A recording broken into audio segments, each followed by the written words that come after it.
Hello everyone. In previous lecture we have just discussed how many types, how many methods and how many type of series are there.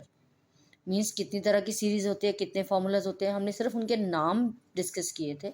But in this lecture we will discuss all the formulas. First of all will start. There are three methods. तीन methods की बात की थी हमने, direct method, assuming method और step deviation method. हर method का हर सीरीज के हिसाब से अलग फार्मूला. मीन्स अगर इंडिविजुअल सीरीज का क्वेश्चन है, हमें डायरेक्ट मेथड से निकालना है तो we will use this formula. अगर डिस्क्रीट सीरीज का क्वेश्चन है, डायरेक्ट मेथड से निकालना है तो ये फार्मूला. उसी तरह से अगर इंडिविजुअल डिस्क्रीट कॉन्टिन्यूस में से कोई भी क्वेश्चन है और मेंशन ये है कि हमें ज़्यूम मीन से निकालना है तो we have to use all this formulas.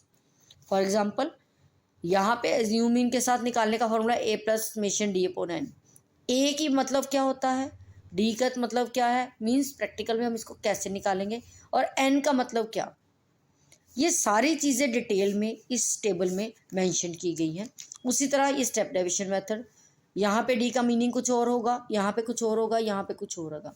और these are the different formulas जिनको हम यूज़ करेंगे डिफरेंट सीरीज़ में. ये तो इंडिविजुअल, डिस्क्रीट और कॉन्टिन्यूस सीरीज़ के मेथड्स हैं और फार्मूलाज हैं. इसके अलावा तीन और मेथड हैं, तीन और टाइप्स हैं मीन की जो हम निकालते हैं. That is weighted mean. Weighted mean निकालने का formula summation W X upon summation W. As well as correct mean हम किस तरह से निकाल सकते हैं, that is the formula to find out the correct mean.